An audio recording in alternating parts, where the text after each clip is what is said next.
Welcome to the Presidential Daily Briefing for January 23rd, 2017 with X-Ray Star. This briefing will include information from January 22nd as well. Let's get started. On the 22nd of January, the President had a call with Prime Minister Netanyahu of Israel. The President and Prime Minister agreed to continue to closely consult on a range of regional issues, including addressing the threats posed by Iran. The President affirmed his commitment to Israel's security and stressed that countering ISIL and other radical Islamic terrorist groups will be a priority for his administration. The President emphasized that peace between Israel and the Palestinians can only be negotiated directly between the two parties, and that the United States will work closely with Israel to make progress towards that goal. The President invited Prime Minister Netanyahu to an early February meeting at the White House. On January 23rd, the President announced his intentions to nominate Heather Wilson as Secretary of the Air Force. If confirmed, she will be the first Air Force Academy graduate to become Secretary of the Air Force. Dr. Wilson has been president of the South Dakota School of Mines and Technology since 2013, an engineering and science university that is one of the best returns on investment for a college education in America. That is directly from the press briefing. Wilson has grown enrollment and increased research at the university while earning a reputation as a sound financial manager and accessible leader. From 1998 to 2009, Wilson represented New Mexico in the U.S. Congress, where she was a senior member of the House Energy and Commerce Committee and chaired the House Subcommittee on Technical and Tactical Intelligence. She also served on the House Armed Services Committee. Before being elected to the Congress, Wilson ran a large state government agency in New Mexico.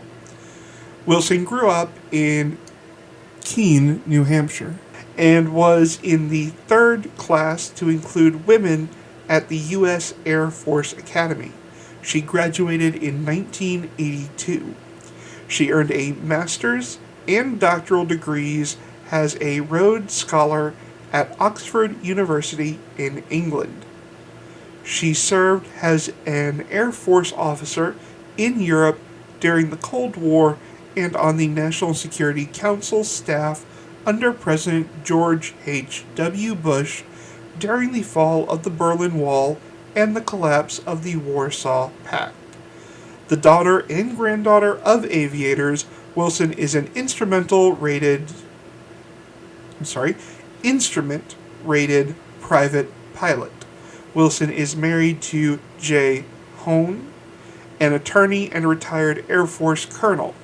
They have 3 adult children. Today, the President announced a memorandum regarding the Mexico City policy.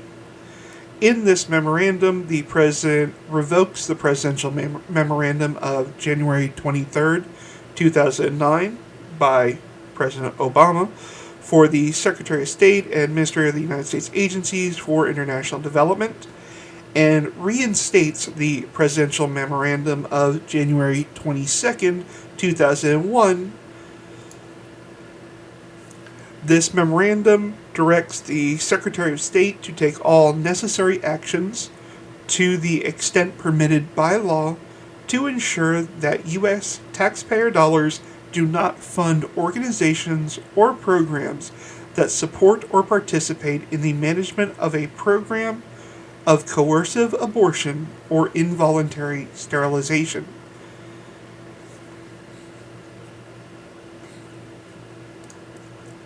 A memorandum was released regarding withdrawal of the United States from the Trans-Pacific Partnership Negotiations and Agreement. By the authority vested in me as President by the Constitution, I hereby direct to withdraw the United States as a signator to the Trans-Pacific Partnership, TPP, to permanently withdraw the United States from TPP negotiations, and to begin pursuing, wherever possible, bilateral trade negotiations to promote American industry, protect American workers, and raise American wages. And the last piece of official news for January 23rd is a presidential memorandum regarding the hiring freeze. There will be a large amount of quotes from this because I do feel it's important to get the details of this correct. By the authority vested in me as president, I hereby order a freeze on the hiring of federal civilian employees to be applied across the board in the executive branch. As part of this freeze, no vacant positions existing at noon on January 22nd may be filled, and no new positions may be created, except in limited circumstances. This order does not include or apply to military personnel. The head of any executive department or agency may exempt from the hiring freeze any positions that it deems necessary to meet national security or public safety responsibilities. In addition, the Director of the Office of Personnel Management, OPM, may grant exemptions from this freeze where those exemptions are otherwise necessary. Further down the memorandum, contracting outside the government to circumvent the intent of this memorandum shall not be permitted. This hiring freeze applies to all executive departments and agencies, regardless of the sources of their operational and programmatic funding, excepting military personnel. And that is all the official news for President Trump on January 23rd, 2017. Thank you for joining us today for this presidential daily briefing with X-Ray Star.